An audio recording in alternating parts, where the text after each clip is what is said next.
All right, guys, I'll stand up so I can see you all just quickly. Hello, thank you so much for coming here today. We really do appreciate it. Guys, the topic is horror, things that go bump in the night, things that spook us, things that may not be pleasant. And I can promise you right now, there's going to be things that aren't pleasant talked about today.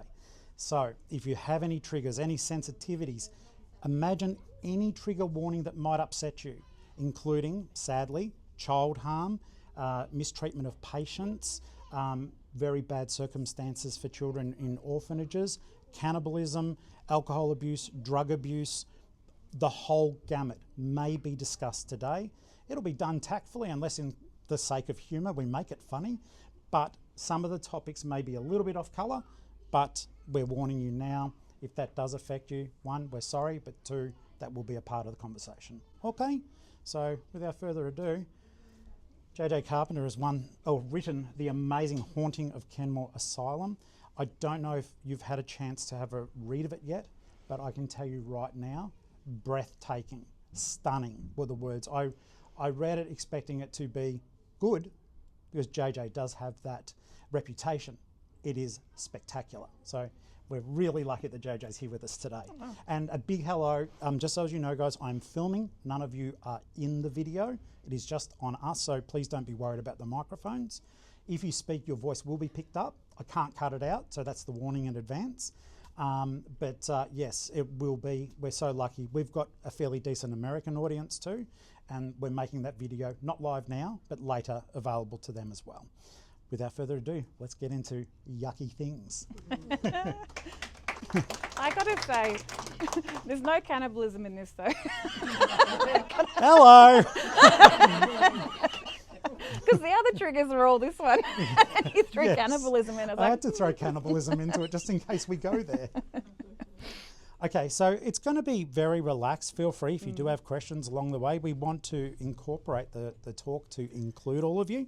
I think that's really important because as fans of the genre, we've all got our own little takes into bits and pieces. But I think we open this one up just very easily by saying to you, JJ, why Kenmore Asylum? Tell us what inspired you.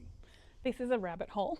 Yes. Also, you might have to cut me off sometimes if I start talking too much. Not at all. I love Australian history, and in particular, what I write about is the parts of history that I feel like don't make it to the mainstream, are a little bit darker, or some of it's actually been deliberately hidden. And my first books were a series called The Corner of Her Eye. 4 of them are out. I've got 2 more coming. And the third book, this is the rabbit hole, looks at Waterfall Sanatorium, which is near Helensburgh, south of Sydney. And it was a tuberculosis hospital where unfortunately a lot of the records were lost. And while I'm in depth with my research, we might talk about that later. As I was researching for this book, I found out that some of the patients who were at the facility still open there, Garrawarra facility for advanced dementia patients, had come from Kenmore. Okay. And because I'm in depth with my research, I followed the strings back to Kenmore Asylum in Goulburn, and the strings went everywhere. This was the first institute of its kind in New South Wales. It took it covered a third of New South Wales when it first opened. So there are connections, not just all over New South Wales, but all over our country to Kenmore. And the more I looked, the more it got its hooks into me. Yes. And I just realised this story had to be told.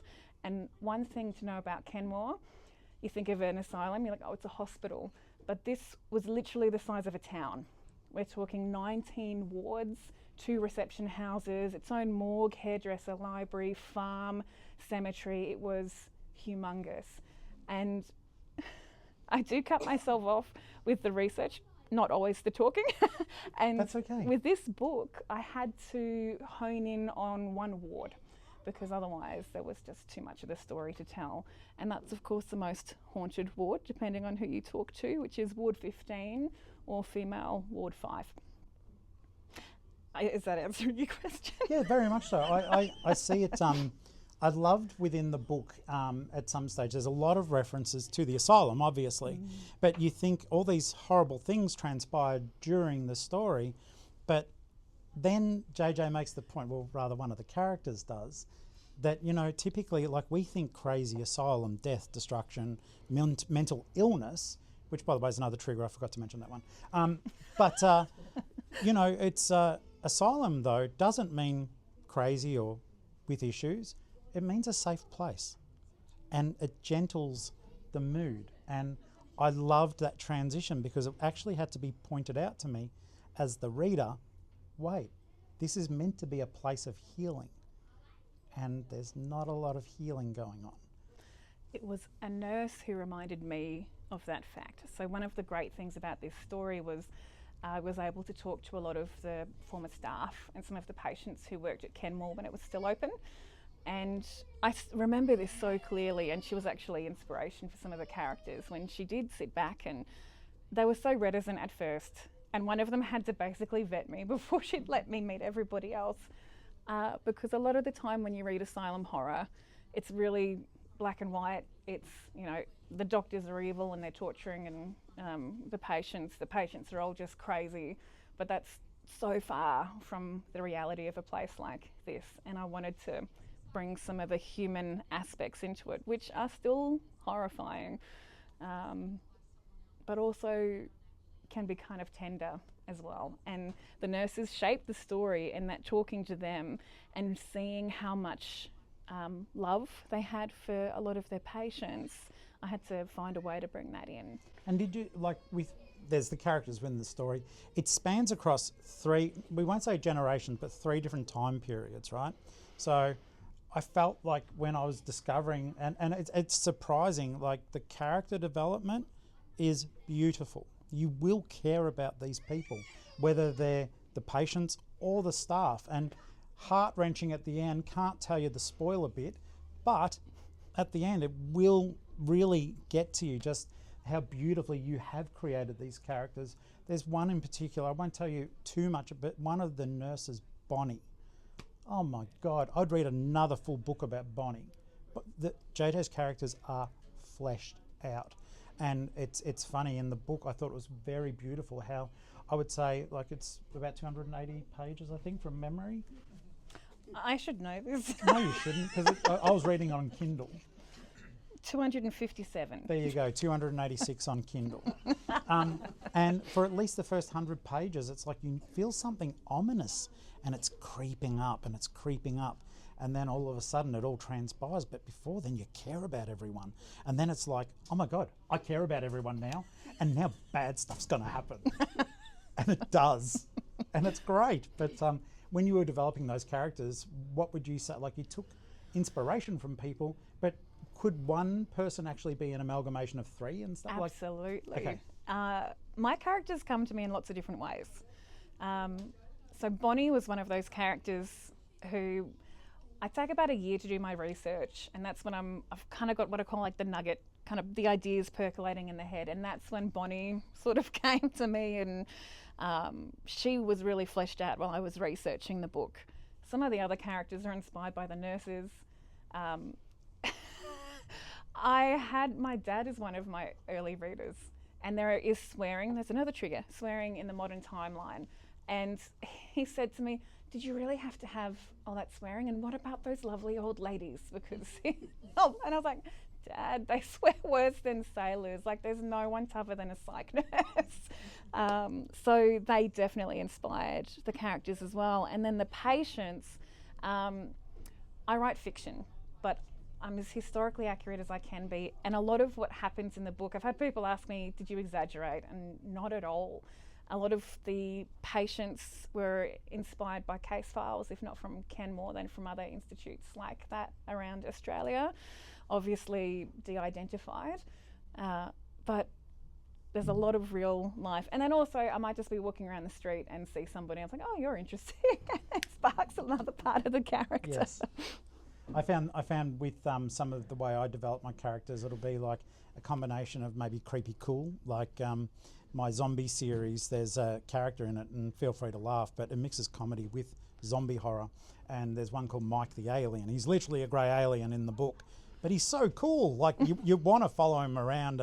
And so the way when I wrote it in the series, they all stand alone, but it's like when you go from the first book was The Dead of Christmas, the CIA owns the North Pole. zombies are dropped, there's carnage, but Mike the alien stands out, and all of a sudden he appears in the second book. But he references people from the first book. You don't need to know them, but if you do, you go, holy shit, that's kind of cool. I know that person. So the different development processes, I do see that. And it's little things like you might read something in a newspaper and go, how could I make that a lot worse? There's a lot of horrible things. As we know, sadly, there's a lot of stuff in the world that is so not cool at the moment. But for horror writers, it's like, oh, wow, thank you for that horrible dictator in another country. I can work with some of that stuff. I actually think that's one of the reasons horror is really important as a genre, because I started off writing fantasy and science fiction when I was younger, and so I've had people ask me why, like, why are you writing horror? And it's because I feel like we need it sometimes. Like, the world can be pretty confronting, and there's always going to be some things which will happen in our own lives which are confronting, and this, I feel like, is a safe space to experience that and to process it. And I also, like, you're lovely, but a lot of the time I have people say, you know, oh, they expect horror authors to all be sadists or like horrible. Again, that caricature of torturing squirrels or something. But they're the nicest people I've met. I think it's because we put our trauma out to everybody else. Very much so. So I can relate to that. So this is a very small book. It's a very quick read, but a lot of people would contest that this is one of the worst splatterpunk horror books of last year. It's a lady's descent into madness, and there's child harm and horrible stuff all the way through it. And then I wrote that as my mum was dying from cancer, and so it was like a grief write. It was a fast write, and all the hurt and pain that I had went into the book, and it just spiraled, like this lady just spirals into madness, because I felt, as mum was dying, that I was losing a massive part of me at the same time. And so yeah, I do get that. And then people go, like, you'll see TikTok videos of people reviewing this book and they're like, oh my God, I couldn't finish it. It's that bad. You know, I wanted to throw up. Don't eat this. Don't read this with food. Then they go, oh, you're not the person like doing all the horrible stuff. So yeah, I do get it. And it's like most of the people in the community that we're blessed to be a part of, they're so nice. Like, a lot of the stuff that we do, it ends up going to charity, and we organise like horror scary events that do benefits. It's a beautiful community. It's something totally unexpected. So yeah, I totally get that.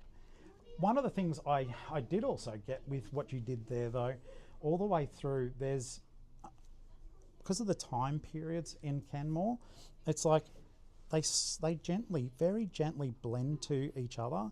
You know where you are, but I love the fact that the omnipresence of the asylum is there, and the feeling of being a continual story, though it's in very separate time periods.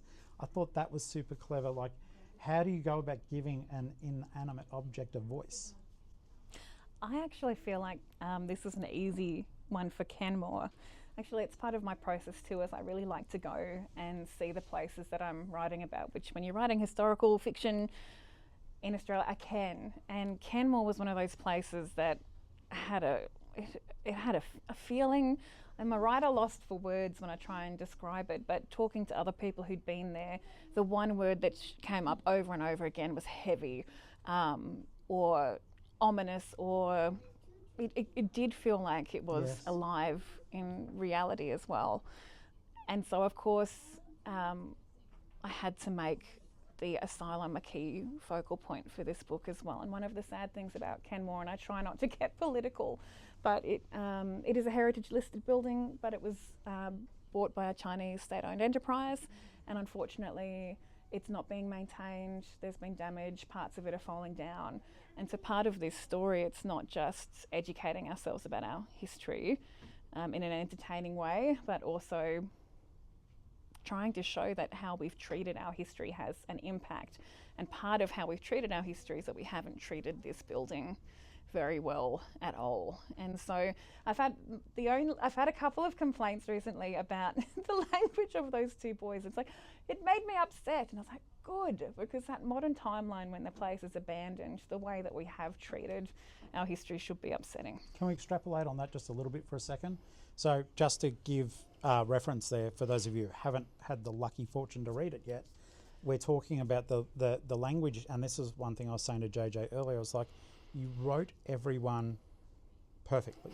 Like the language is perfect all the way through. It's like the stuff in the early, I think it was 1910. The language suited the period, and I think that's sorry, I know I'm praising in front of, but the language suited, and the foul language was. We zoom up to 2021, where two young men who are doing ghost hunting YouTubing channels. We've all probably seen them now. They are quite fascinating at times, but they're like, F this, F that, F. But teenage boys do that. Whether it's a feeling of, the illicit thrill of swearing, sometimes swearing is fun, but sometimes they just don't have the vocabulary, so they're going to drop F-bombs. And it didn't feel try hard. So Thanks. Bad luck if they didn't like the swearing. I know, it was, I couldn't take it out because it was literally part of what made them who they are.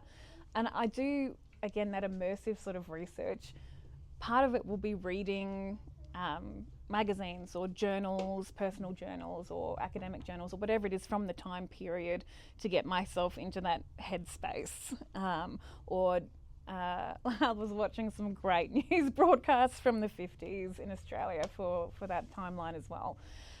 Because as much as it's fiction, I do like to have the little details coming out. And so when the nurses were amongst the first to read the draft after it was written, and I was terrified because after I'd spoken to them, they said to me, oh, there was this one book, and I'd never say which one it is, and we fucking hated it, and it got I hated this and I hated that, and I was like, oh my God, if I give you this book, you might hate it as well. It's also a horror. And the first nurse to get back to me was less than a day, and she just sent all in capital letters, wow, with all these ellipses. And I was like, is that wow good or bad? But she did love it. And that. Whereas it could have been, I know. wow, I'm disgusted. I know. I had to ring her. I was like, what does that mean? But the thing she said that really stuck with me was, it was what it was like that was the feeling of being there. And there are tiny little inaccuracies, which some of them are deliberate, but the one that I loved that she picked up was the staff plates, and I had them as blue rimmed, and she goes, never, they were green. So I did amend that. No, absolutely. They were green. Yeah. I have to say one of the inaccuracies, which probably mattered more in Goulburn, but anyway, in case there's some real history lovers out there, I changed the location of the orphanages. So this is actually a really interesting part of Goulburn's, not just history, but kind of like the urban legends of Goulburn. Yes. Some people call it like the Bermuda Triangle of Australian hauntings, because you have Kenmore Asylum on one point of the triangle, and then you have St John's and St Joseph's orphanages, run by the Sisters of Mercy or the Sisters of No Mercy, if you talk to the orphans who grew up there. And it's meant to be within the triangle a really much more haunted place. So that was another thing that kind of got its hooks into me when I was looking into Kenmore. I found it fascinating, like you did illustrate, and I have no doubt it happened, but little things that we just don't expect, where like during that period of time, hello everyone at the back, I feel like I need to stand more, but basically that, like a husband would get sick of having his wife, so he'd get her high on opioids and drunk and drop her off at the asylum and say, here's a lot of money. She never gets out. Not even a lot of money sometimes. Don't want the kid anymore because daddy's found someone different. Off to the orphanage. I did not realise.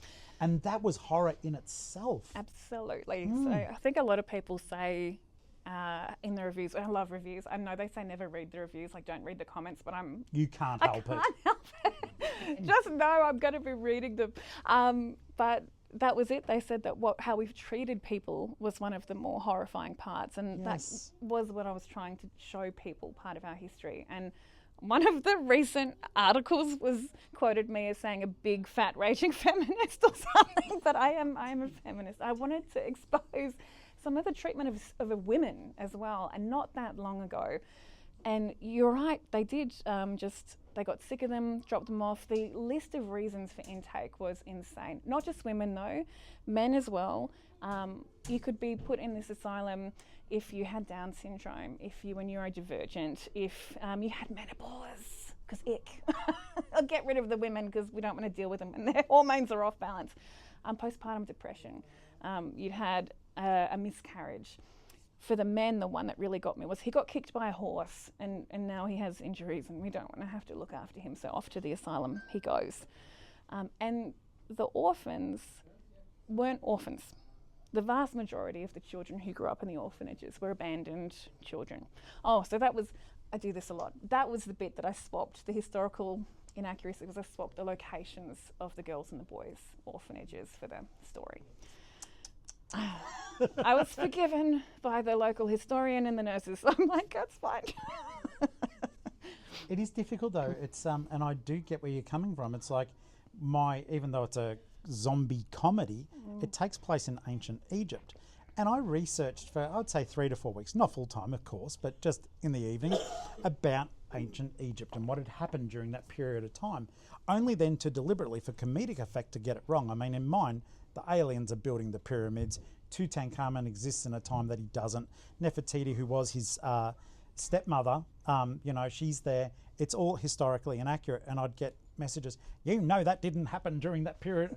Yeah, I know, it's fiction. Did you also notice the aliens? Yeah, there was great. The main character is a grey alien called Mike the Alien. Yeah, absolutely. But it is fun looking these things up. And I did find during the reading of this, I would pause and on the Google machine, what? Oh my God, that really happened. Horrible. History is honestly, like that stranger than fiction quote, it's so true. There was actually a lot, we were talking about this earlier, that I didn't put in the book because mine is not extreme horror and there were things that I just think people would not want to read. It was certainly confronting to hear, and I know there's a lot more that they didn't talk about. They've invited me back to talk more, so maybe if I ever write another book about Goulburn. I think but it would it be is, fascinating. it's horrific how we've treated people. Would you consider doing, I mean, not like Pinata Extreme, but would you consider doing it a bit more in your face? Yeah, I mean, if those stories do exist. Yeah, I would. It's a fine balance, I've found, and this has actually came up a lot with the questions about how do you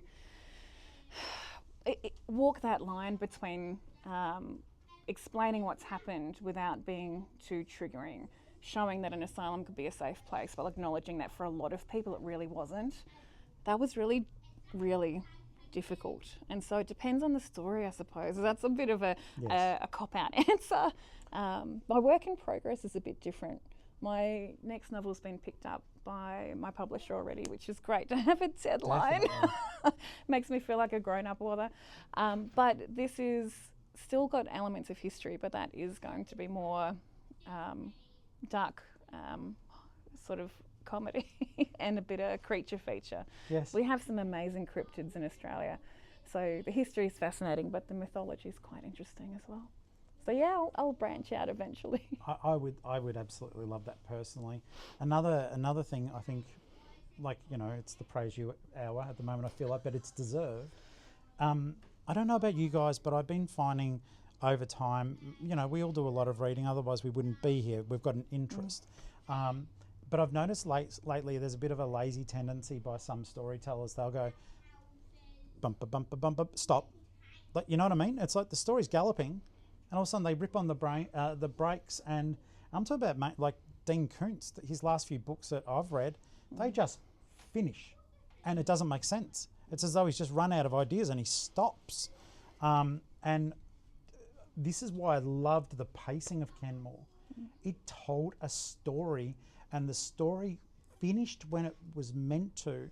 And you'll feel, if you haven't read it, you'll feel really satisfied with the conclusion, because you will be like, I lived that. For that period of time, my imagination took me to this horrible place of tragedy and triumph, sadness and laughter. You were there the whole time. And when it finishes in a manner that it should have finished. So Bravo to that. It was, it's all too easy. Sometimes we get so far into our story and we're so invested and all of a sudden we've just got to be like, okay, I'm done now. But the story isn't really done. So I love the fact that yours, that's done. I want more, but it's done. And it was done properly. So there's nothing lazy about your storytelling technique. Thank you. It's so cool. I feel like the best writers are avid readers. And so whenever I talk to other authors and they say, oh, I never have time to read, I was like, no, it doesn't make sense in my brain. I think if you want to be a writer, you have to be a reader. And one of my big pet hates when I'm reading a book is it can start really strong and be really great, and then the ending does just sort of fall flat, and you can almost see when the author gets to the point where they didn't know what was going to happen next, so they just end it. It's that feeling even as a reader that it's a give up. So I know how my books end when I start writing them. Yeah, that makes sense. And like for you guys, do we have any other budding writers out there at the moment amongst us? Yes, okay, awesome. So just to putting it out there to you guys at the moment, when your process, you may not have anything out yet, but it makes no one any less of an author. You write a short story, you're an author in my books. You've taken the time to create something with words that makes people feel things, right? Whether it's just your partner, whether it's just yourself in a private moment, but it still counts. When you've written what you've written, did you have the ending in mind first? Yes, I see a known. You do? I usually write the ending first, I've been told, and then go from the start. Okay. Yeah. It can help having a destination. I must admit with mine, sometimes they just go so crazy. And I will point out someone in the audience at the moment. This lady there, Jess, who I'm pointing at, do not be shy. She has been one of my team that reads my writing afterwards. And I think it's important to get feedback. And I am blessed to have Jess as both a friend and as one of my beta team. And that's how you do find out about pacing and stuff like that. And I'll sometimes get messages from Jess like a few books ago, like, what was that? What are you doing with that? Change that up. And it makes us better storytellers to acknowledge that. But I do like that. So when you're writing, you sort of just pace yourself along, and you've got the answer. Sorry, there's two people in front of each other. So the lady at the back has an ending, but you work your way just along the story. Okay. Yeah, that's okay. I love it. And often I've met so many authors and everyone has a different way of doing it. And all of the workshops that you can go to, I find I will learn something new from every author, and that's good because everyone has a tip that will work. But I'm going to talk about that book for Australia panel again. I loved it. It's like Kate Forsyth, Alison Goodman, Kara Geddes, historical fiction. Everyone writes, beautiful romance, fantasy, Australian, and then the horror. And it was great. It was such a diverse panel, and the way that we each wrote differently was brilliant. I did start writing, when I started writing, I would let the story take me. It takes so much longer. So for me, part of it is the process now for me when the story wants to take me is my research. So the 12 months, and I'll have 1,000 notes. And then I set a time for myself, usually can take up to 6 weeks, where I'll sit down and I'll plan out what I want to happen in key parts of the story, kind of craft, sometimes I'll even want to know, do I want long chapters or short chapters for this one? What am I going to do to the reader? Because as a reader, I know if it's a nice short chapter, it can be a little bit easier to read. And then I'll write, and then the editing is where I can be finessing a little bit. But for me, it's just a matter of time at the moment, and maybe my brain's gotten a little bit more specific as I've gotten older, and I just have to plan it out a little bit. And especially with the multiple timelines, I did plan each timeline on its own, and then I planned how I wanted to weave them together. That's incredible because it's seamless. It really is. My stuff is just punch you in the face and hopefully scare you a little bit or make you laugh. My chapters are typically, what do you reckon, Jess, 2 to 3 pages. It's basically if you want to read it and get a gut punch and then go to bed, you can. And I think sometimes, though, it gives people a sense of accomplishment. It's like, it does. I've read an entire chapter tonight. But it's also dangerous because I don't know if everyone else has had one more chapter, either on a mug or a T-shirt. And when they're that short, you're like, I have one more chapter. Oh, look, I've nearly finished the book. I'd better just finish it. Yes. That was one of the things. I took a bit of a gamble with Pinata. There are no chapters. And I got it published in really large font. So like, I don't know if you can really like. It makes you turn the pages faster, but the whole intent is you're meant to turn the pages faster as the reader. I felt sorry for my main sales go through ebooks. I feel sorry for them because the ebook doesn't do it. It just makes it normal font size. But this you go, well, I can read relatively quickly, but I'm like, not that fast. But you know what I mean? You feel like you're spiraling out of control as you're reading. And that's the point because she's horrible. But yeah, it was It just is that. good though, the craft of it. It's more than just the words. If you tough that one out, you can get through it in about an hour and a half. That's fast. Yeah, because there's not many pages. It's big font. That's fun too though. And that's kind of a cheat. You know, it's like, how do you do 100 pages? Well, you do it in 14-point font, make it nice and big. But no, the interspersing of the chapters in Kenmore, it's just broken up by date, you know. And I did like that because it was like, here's the story and here's the intersection. And how does the intersection work? And I could never figure it out, but it does. It's like this gentle wave the whole way through, but the seas get a bit choppy. I'd say about the halfway mark.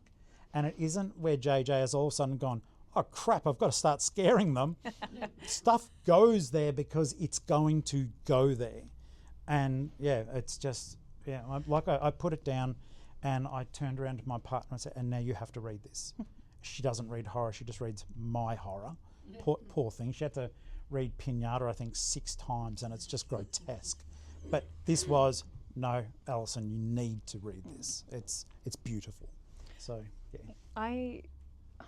I'm really glad to hear. Thank you. I do want, part of why I write is I want our history to be accessible for people too. And so I have a lot of readers who don't normally read horror, the corner of her eye was one where they got into it and then suddenly that opened the whole world of horror for them. That's one thing I love about horror. It's so subjective, but it's so broad and it can be so many different things to different people. And I was also glad to hear you say that the builds, because for me, I don't mind a jump scare, a boo, like it can be fun. I like getting my adrenaline up, but for me, if I want to be really creeped out, it has to be a slow build until you're actually in it before you realise, you know, something is coming. You absolutely did it because you're invested in everyone in that book and then stuff happens. The audiobook's coming. I love my narrator is a good friend. She's a host of ABC News Radio in Sydney, Laura Chillingarian, and she hasn't sent me a chapter for a long time, but she brings it to life so well. But the amount of times she would be messaging me, I had to do this 12 times because I was crying, and she records at night because of when she has to work, and she's like, and then I couldn't sleep. So I love her. She's bringing it to life beautifully. So that's fabulous. I did find, and this doesn't happen often. Once again, I'm not saying it because I'm here at this panel today, but do you guys, like friends? We all read because otherwise we wouldn't be here. But I find for myself, I love horror. I love the genre. I love it from extreme through to comedy. Like, you know, Shaun of the Dead. Who doesn't love that? But I find myself that I watch so much. It's very rare I get scared, right? So I can say to you that this book I wouldn't say scared is the right word for me, but I can tell you I felt darn uneasy, and there were moments for me of genuine apprehension, like, and it was horrible because like I was lucky that I got the Kindle version to read, so it's like you tap the screen. I think that takes it away a little bit from the reading experience, but it's like I don't want to tap the screen because I think something's going to happen just over the next click. And yeah, it did, but it was done really well. Like, I haven't experienced any sort of fear in books for a while. The last time I did was actually, it's the most remote scene. Are you guys familiar with Joe Hill? Oh, he's Stephen King's son. He writes horror. And he wrote this book called Heart-Shaped Box. One of and his best. I loved it. And the whole thing I loved. But there's this one scene where he's walking along, the main character's walking along a hallway, and he's been basically sent a ghost to kill him, right? And he doesn't know the ghost is there yet. The ghost has shown up in the heart-shaped box. And it's an old man sitting with a cane, and he's sitting in the hall. and our main character's approaching. And at the moment, the ghost still isn't aware of him, and he's not aware of the ghost. But if they make contact, ethereal as it may be, it'll go pear-shaped. And I just went, don't touch him, don't touch him. But of course, it won't be a story if he doesn't touch him. I felt that. I felt that as the haunting within Kenmore grew, and I'm trying not to do spoilers, but the attic, oh, don't go up there, please don't go up there. And of course, Bonnie goes up there. So I can talk a bit about the attic. Okay, cool. Let's talk about Ward 15 and some of the real ghost stories. So everything that happens in the book is inspired by a real account that was shared with me. Was inspired by true events. It is. It's actual accounts. And that was a tagline. It's an American publisher too. Love them, by the way. Graveside Press, big shout out for them. They're just such a fantastic press. But I loved it. Everyone has a ghost story about Kenmore, even the ones who don't believe in ghosts. And talking to one of the nurses, and it was so fun. They would be so reticent sometimes to share their stories. Male nurses, no, they'd tell you everything in lots of gory detail, but especially the women. And I remember one saying, nope, nothing. Nope, don't believe in ghosts at all. And her friend's like, but what about that one time? And she goes, oh. I was like, okay, tell me. Okay, this one time I was in the office, had the only key, and all the windows and the doors opened at the same time. But it could have been anything. But the attic is quite interesting. So this ward had a couple of stories, but it had an attic at the top. And because Kenmore was often overcrowded, it was used for patients when they had, they couldn't find enough beds, and it would be sort of like an open ward style. And the nurses talked about your typical thing, hearing footsteps, hearing, running water, or hearing, like seeing orbs, or the full body apparition they talk about as a woman in white or a woman in grey.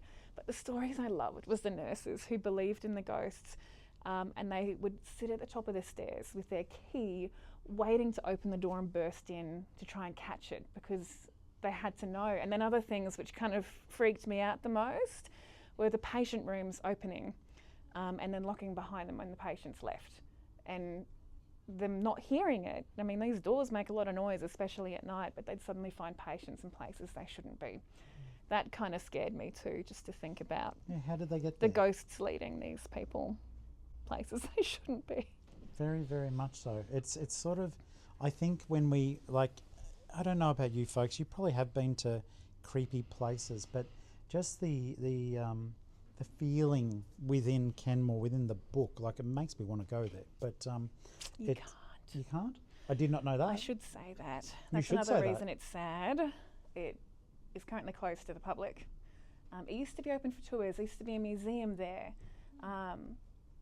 which is really sad. You can't actually go and see a lot of this history anywhere. The library was great. They set up a little exhibit for Kenmore for the launch, which was wonderful. That's wonderful. But CCTV, high fences, and a lot of the destruction that's happened has been people breaking in when they shouldn't be. So unfortunately, it's not. You can see parts of it that aren't owned by the SOE, and you can walk around the fence, but Can't go in. can't go in. Okay, well, it sort of discounts what I was about to say, but I'll still plunder on with it nonetheless. Sorry. No, not at all. I was just the feeling that you get within the book is if you've ever been to a place where bad things have happened, I do believe there is. This is just me, okay? I do believe in things that go bump in the night. I'm fascinated by them, and I've even done my own little efforts at trying to make them talk to me out of curiosity. Probably stupid, but I've done it. And I don't know if you've ever been to a place that bad things have happened and there's cold patches. Can't explain them. One in particular that really rings true for me was Old Hobart Jail. Okay, so for the camera, it's in Tasmania, another state. We're in Victoria, so all of us know that, of course, but other people see this later. There's a jail there, and they executed people there. And I remember being there on this beautiful, beautiful day, sunshine. You know what I'm going to say next. I went out to where the hangings took place. Deathly cold, could not shake the cold. It's just in one spot. This whole book feels like you're standing in the cold spot the whole time. There's little bits of levity when one of the male is he Bubbles? Bubbles. Yeah, is he a male nurse? He's a yes. Or like a caretaker? Yeah. So there was segregation was in full effect at Kenmore for a very long time. So you had female nurses and male nurses. You also had the wardsmen, who would be the types of people who would help like move the food in between all the bodies or the. I was really inspired by some of the male nurses, because when I first started asking about the ghosts, I'd say, "Do you mean the ones with flesh and blood, or do you mean the supernatural ones?" Because there were so many pranks that were played in these places. I think I'd play pranks too. I need to lighten the mood a little bit. I don't blame you, but that is where a little bit of the warmth comes in. There are parts where, despite the fact you're caught in this world where it's like, it's not nice, but all of a sudden one of the wardsmen will do something. And I don't want to do spoilers, but I want to. It's so hard, isn't it? Yeah. Let's just say some of the pranks will actually have you burst out laughing. And I could tell they're like true account, because you can imagine. True accounts. Yeah, you can imagine someone a little bit cheeky who knew they were somewhere scary but wanted to lighten the mood, doing crappy little things to other people. That's one thing I love about ghost stories, is they're not anything new. And a lot of the times I'll be reading old journals, or at the moment I've got it's an old book about the Blue Mountains exploration, but it's from the 1800s, but it has handwritten papers from a school in the early 1900s, and it's describing the history and the ghosts of the Blue Mountains from the 1900s, and I love it. And I do wonder how much of it is Chinese whispers, but how much of it is, I don't know, just the place itself. Yeah, I think it would have that effect regardless. Somewhere that was creepy. I mean, we've all there's a proper name for it, but I can't recall it. It's starts with M. It's when you believe something happened. We all believe it happened, but turns out it never really happened at all. I can't remember the word, but I know what you're talking about. And it's like you'll remember got a logo being a different colour than what it actually is. Sorry? That's it, exactly, thank you. Yeah, the Mandela effect will be like, you will see extra stuff. It's like, and you'll feel extra things, and you'll pass those on to other people, because God, it's good to scare other people. But it's like the movie, it had Michael Keaton in it. It was called White Noise. That movie scared me so much years ago. I actually, in my head, was that traumatized. I developed an entire narrative for that movie that never happened. And I checked with other people, did this thing happen? They went, yes, yep, it did. And then so I'm at home and I'll go to watch it again. Not a single thing that I said happened in that movie happened at all. Not even slightly It's at a all. wonderful thing about And yet the other human people brain. agree with me, they experienced the same thing. So maybe I should read it and then open for questions. But Please one do. last sort of anecdote coming on from that. There are 2 footnotes in this book, because I had to put the historical reference in. Another part of my research process was reading medical journals from the time period that we're talking about. And one that really got into me was, this is not a new trope, but the whole is insanity catching. But looking at the actual medical journals, it was called behavioural contagion, or, that group think, was fascinating and terrifying at the same time, that behaviour and how we act can actually be contagious in group settings. And maybe on that note, if you'll indulge me reading a little bit, the audiobook narrator chose this part, and I questioned it, but no, she's right. So there's no swearing. Children will not be traumatised if they hear this part.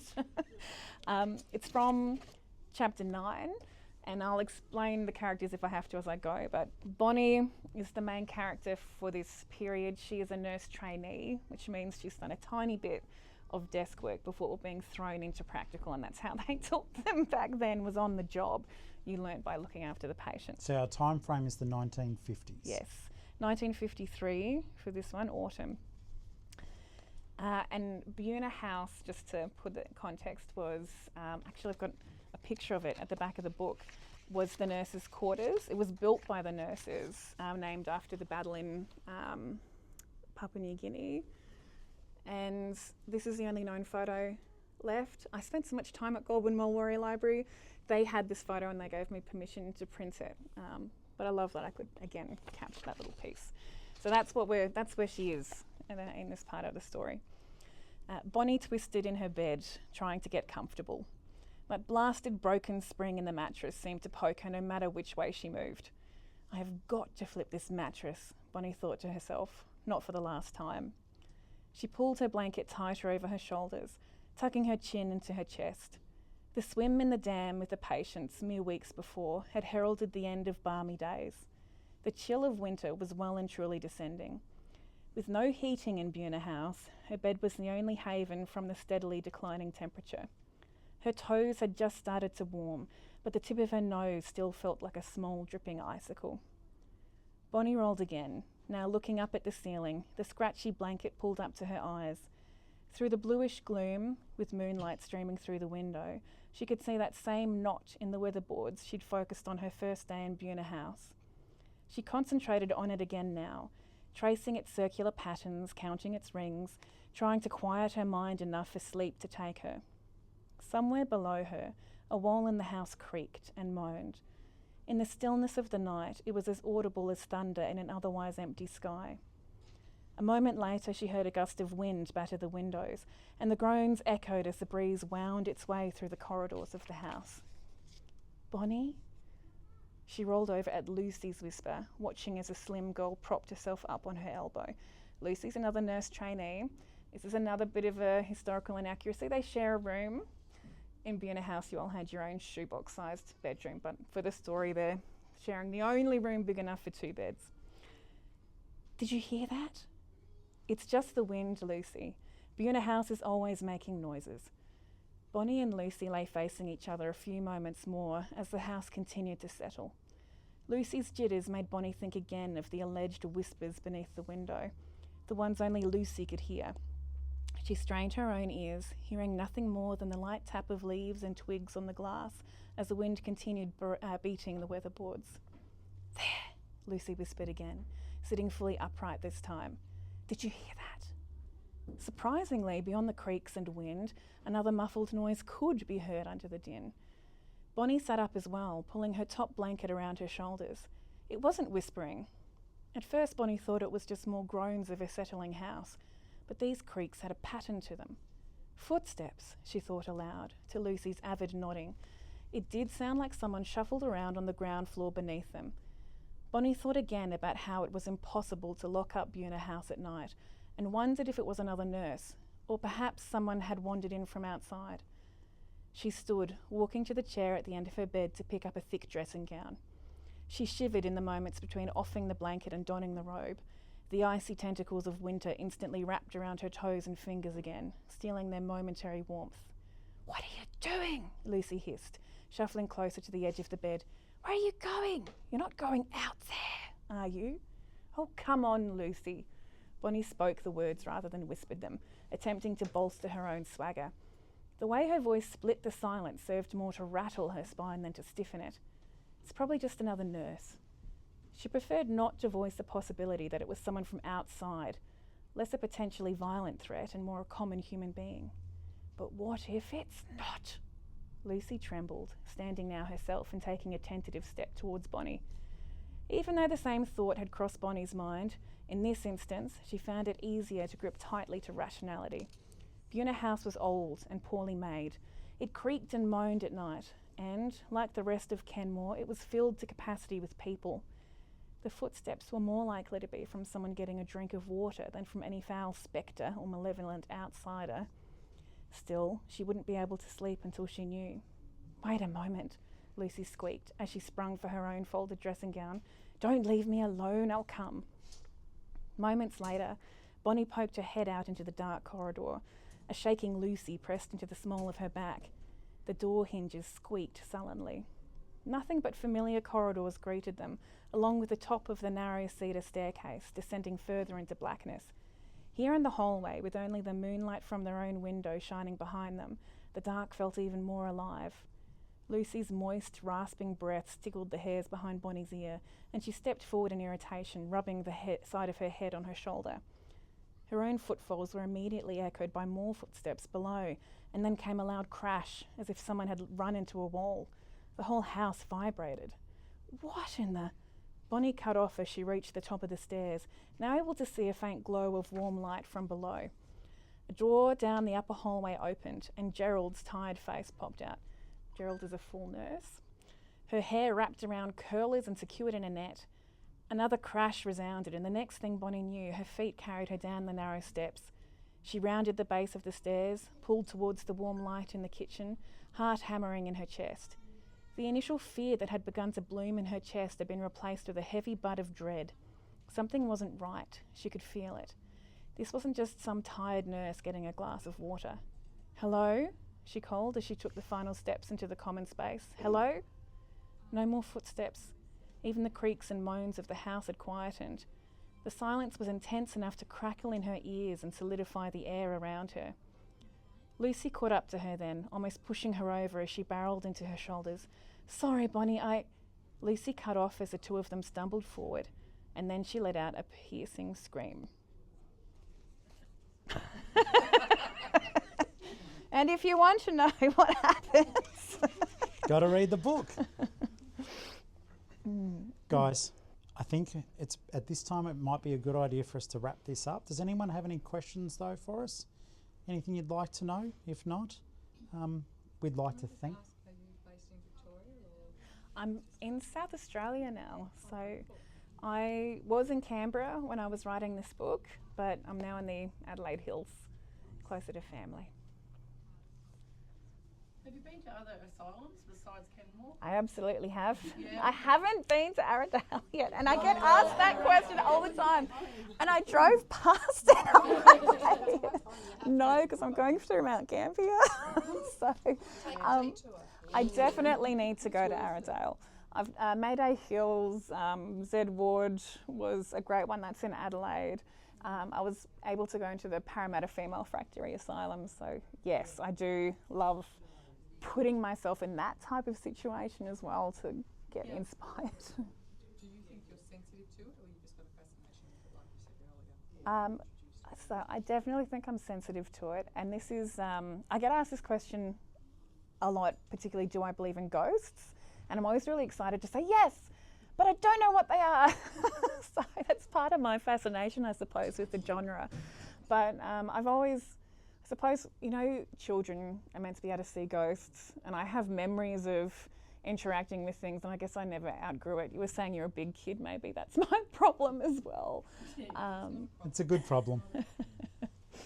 So definitely, and I was asked if I had any spirits come to me for this book, and I didn't, but I do feel like I had enough real people to talk to and share their experiences, and unfortunately some of the nurses I talked to have since passed away, some before the book came out, but it was a real privilege to hear their stories and to be able to capture them in some way. Where that Tassie jail is, what part of Tasmania? Is my next book set in? No. Sorry, you mentioned a Tasmanian. Oh no, that was me. The old Hobart jail, in the execution square. It's just, no pun intended, but deathly cold. It's just horrible. Doesn't matter how warm it gets. I've been there twice, and both times it's just freezing in that area, and nothing to account for it. There is an abandoned asylum in Tasmania as well, and my aunt and uncle used to be, there's psych nurses too, they used to work there. I can't remember the name. Is that Hobart as well? No, it's more north, but I can't remember the name. I'll investigate. Starts with a D, I think. Delarray? No, it doesn't matter. I don't know. I thought my next book is set in Tasmania, but Stanley, which is a beautiful part of the country. I thought I might have dropped that when you were asking about Tasmania. You know, back in the day, Geelong had 13 orphanages. Wow, I didn't know I that. did a bit of research because I used to do paranormal investigations, and I'm a filmmaker, so I used to have a TV show. I worked with some guys on Channel 31 years ago. You're going to get me back here to write another book about Yeah, Geelong. so Geelong's got a really dark and fascinating history. Yeah, even the old Geelong jail. That's The okay. Osborne House. Yeah, I've got a really long list of works in progress, but I'm definitely going to make a little note before I sit down Some after of the this. stories where they used to dump kids there back in the gold rush time. So parents would come out to Australia, chasing gold, dump their kids there, and never pick them up. Didn't get their fortune, I expect. Yeah, well, they Or they said that did, and probably they didn't want spent their it other all little on, treasures. Gambling and alcohol and all that sort of stuff as well. Yeah. It's the gold rush era in Australia is a fascinating part of our history. The amazing thing that I find is I'm never going to be short of material to write about, because everywhere I go, the amount of stories is fascinating.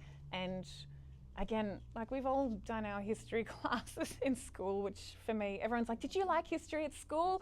And I say, no, I really didn't. Well, they But didn't teach us our own history as much. exactly. Yeah. And it's those personal histories that are the most intriguing. Are there any more? Yes, yeah. Have you got your sights on any other places around Australia to write a book about? Especially now that I live in South Australia, I have a lot of really angry people that I haven't written a book about South Australia yet. So my next book coming out, I mean, apart from the series is set around Newcastle, Sydney area, New South Wales, Stanley, Tasmania. I've got Goulburn, New South Wales. I do have to write about South Australia, and it'll be about the ghost towns from the mining era. But I've got a couple of others in the works as well, so I just got to find more time. I hear that. Folks, anything else? And otherwise, we will wrap it up, and you'll have a chance to have a chat to JJ and myself if you want to, and grab some books or get them signed if you've already got them. Is there anything else that you guys would like to ask or know about? All right then, well, in that case, firstly, I do want to thank you, JJ, for making the trip over here and for writing an amazing book. If you haven't read it, please get into it. And guys, round of applause, please, for JJ. It's you as well. Thanks. And a big thank you to the library for having us here. It absolutely means a lot that our libraries do facilitate things like this. They give indie authors like me a voice, and they give more established authors a voice as well. So thank you so very much. Highly appreciate it. I just want to thank you both for coming along and sharing fascinating, research and story, and how you work through the themes and all the voices of the people coming into the story. It's amazing. So yeah, just on behalf of Geelong Regional Libraries, thank you for making the time, and I'm sure everyone appreciates it. And I'm going to flog just a little survey there if possible, just to sort of help us, with future events, what you'd like to see. If you'd like to see more of this sort of thing, that'd be great. Let us know. Thanks so much, Laura. Thanks again. Yeah, and as you said, there's books and that you can pick up and probably get them signed even, I'd say. Do you need I have a pen from the Goulburn Library. Have pen will travel. The library pens are the best for signing, I've found. That's great. Thanks again. Thank you so very you. much. Awesome. Thanks, everybody. Thank you. Thank you, guys. I'll go and turn that off. That way, if people want to chat, they won't be. Keep forgetting I've got